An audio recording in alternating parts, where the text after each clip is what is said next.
Hello, neighbor here in Glendora. If you own a property like me, you might be wondering, how has the value of my property changed in the last couple years, and how will it change in the coming months and years?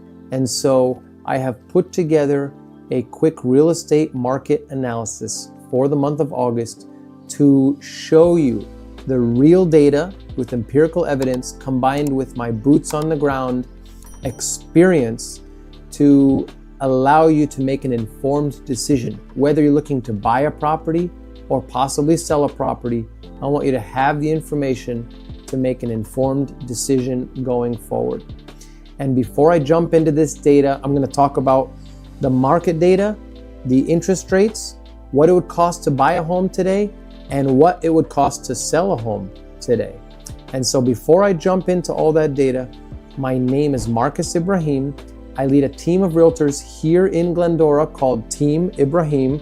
Please feel free to Google our name, Team Ibrahim Real Estate, and you will find over 200 five-star reviews on all the public platforms like Google, Yelp, Realtor.com, and Zillow. We are grateful for these past clients who have trusted us with their needs in the real estate market.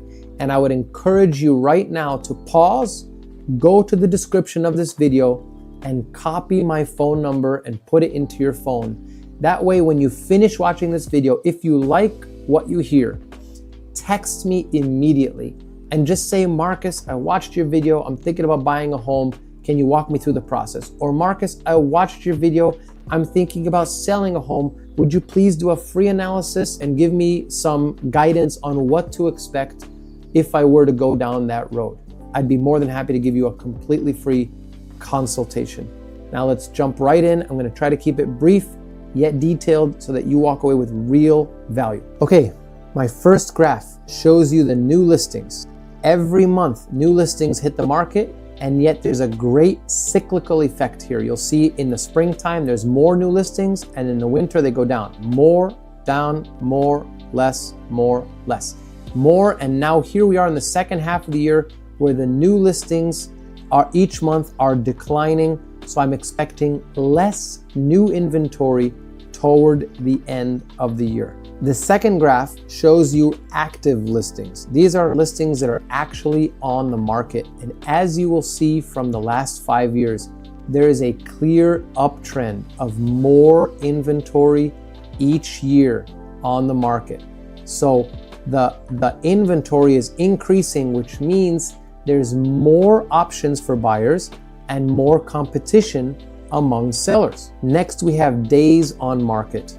I love this graph because it shows you very clearly how it takes longer to sell a property in the second half of the year. Longer in the second half of the year. The days on market typically increase towards the end of the year, and then they decrease in the beginning of the year because that's the period of the greatest strength. Right now, we are in the second half of the year, and so the days on market have begun the annual climb. Something else I will point out here is that there are higher lows and higher highs, which tells me that it's taking longer and longer. Sorry, my lines are not very straight here. I'm trying my best. It's taking longer and longer to sell these properties each year because of the previous graph that I showed you. There's more and more active listings, more and more competition among sellers. And so you'll see that that is actually adding market time. Now, the price per square foot also has a cyclical trend where it typically goes up in the spring, down in the winter, up, down, up, down, up, down, up, and down again. And now we are in the second half of the year in August, and so I am expecting this trend to continue downward toward the end of the year. Something I will point out is that this peak is higher than this peak, which is slightly higher than this peak. This trough is slightly higher than this trough. And so if you extrapolate that data, maybe we would expect slightly lower towards the end of the year as well. This is great information for you as a buyer on knowing when to strike, when the seller might be most motivated, and also for you as a seller, knowing when to strike when the buyer might be most motivated. So this graph by itself is gold, in my opinion. Here we are with the percent of the original list price. You see many articles out there saying so many listings have reduced their prices, blah, blah, blah, blah, blah. It's hard to know exactly what they mean. This graph clarifies exactly what they mean.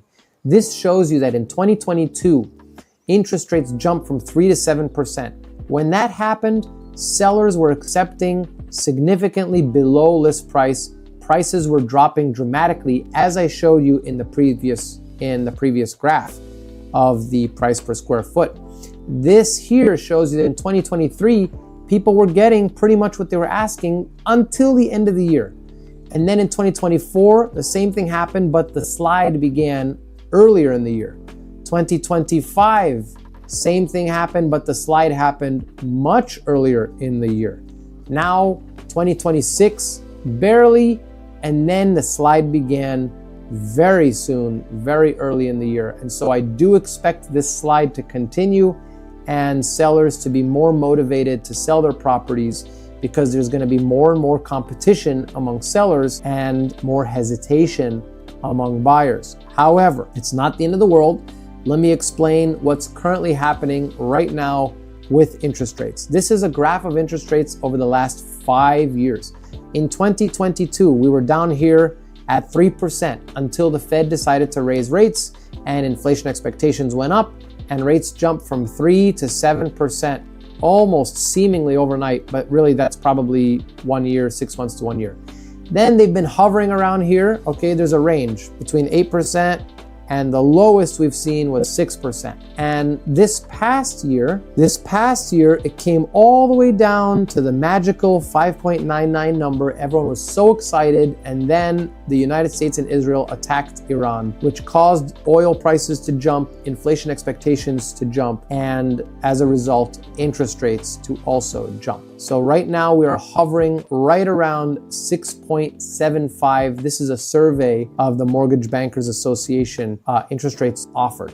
Now, how does that affect buyers? Well, you'll see here in 2022, when interest rates jumped, the buyer demand decreased significantly, okay? But this year, this is a graph from Showing Time, the nation's leading service for showing requests. It shows you the number of showing requests compared to January 1st of each year. I love this graph. It shows us right now this is the zero line right in the middle, that we're currently above zero, which means we have more showing requests now than we did on January 1st. That's a good sign of a healthy market.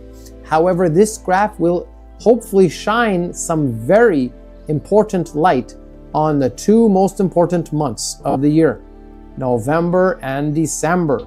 If you'll notice, this is where the showing requests drop dramatically, most specifically around Thanksgiving and Christmas. Obviously, buyers, everyone is busy with traveling over the holidays. They're not trying to buy a property while they're overseas or in another state or driving or something. And so November and December are clearly the softest months of the year. As far down as 50 to 60% less showings during those holidays. And so if you are trying to buy a property this year, why would you not aim for these glorious months when the sellers are motivated and there's a lot less competition? You might be the only offer on the table. That's a great scenario. And if you're selling, now is your window of opportunity before November 1st hits. This is your last chance, in my opinion, to sell a property during this year for a decent price. Now, let's say you're in the buyer pool and you're thinking of buying a property and you're like, how much is it even going to cost me? Well, if you wanted to buy a $1 million property today with 10% down, that's $100,000 down.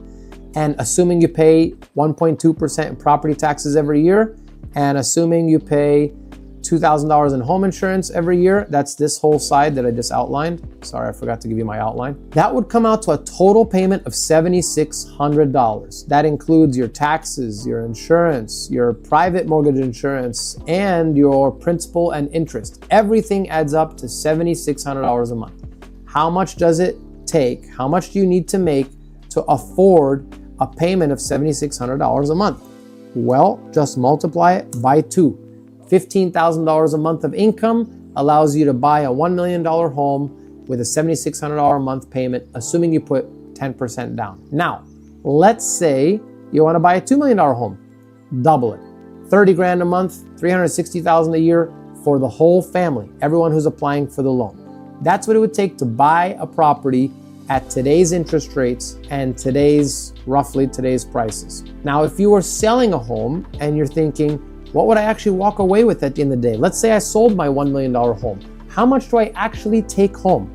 Well, let's go $1 million, and you've got realtor's commissions, you have title insurance, you have escrow fees, you have transfer taxes, all these closing costs wrapped together. I would estimate 7% to be conservative. It should be actually a little bit less than that, but I'm just gonna be very conservative for you and say 7%. So multiply your estimated home value by 0.93 and you've got $930. For $1 million, for $1 million home, you walk away with $930. For a $2 million home, you walk away with $1,860,000, okay? That's a really quick and dirty, easy, back of the envelope trick to estimating how much you'll walk away with once you sell your home here in Glendora. So I hope this information is valuable to you or someone you might know and will help you make an informed decision on whether you'd like to buy and what month you'd like to buy, or whether you'd like to sell and what month you'd like to sell. So please reach out to me. My name is Marcus. My phone number is in the description. I'd be more than happy to give you a completely free, no obligation, no pressure consultation, whether it's buying or selling around the San Gabriel Valley, anywhere within an hour of Glendora, really. I have a car. I'm willing to drive. Please reach out to me. I can't wait to hear from you. God bless you, my neighbor. Talk to you soon.